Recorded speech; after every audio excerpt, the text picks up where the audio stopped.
İndi isə 6, 7 və 8-ci sinif şagirdlərinin ana dili haqqında səhnəciklər dinləyək. Hamı ayağa qalxsın, hakim gəlir. Azərbaycan dili ilə bağlı məhkəmə iclası açıq elan olunur.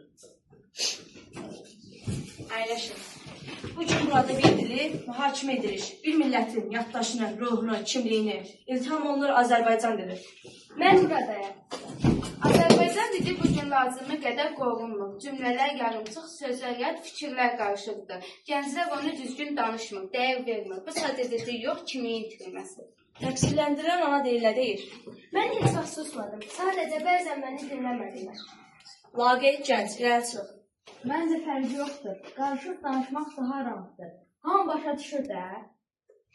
Rahatlıqla məni unuda bilərsən, amma məni itirsən, özünü də itirərsən.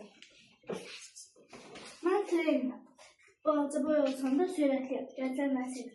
Amma sən Azərbaycan dilini yarımçıq edirsən. Mən günahkar deyiləm. Mən düzgün istifadə etmirəm. Bu dil ilə vətən sesidir. Bu dili itirən öz tarixini itirər. Mən şeirdə, nəğmədə, duada yaşamışam.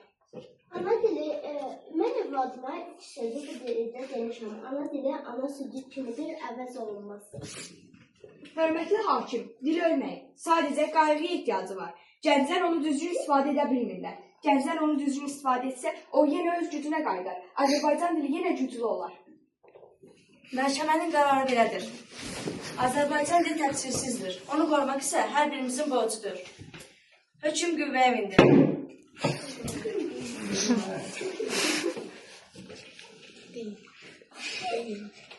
Azərbaycan dili mənim kimliyimdir.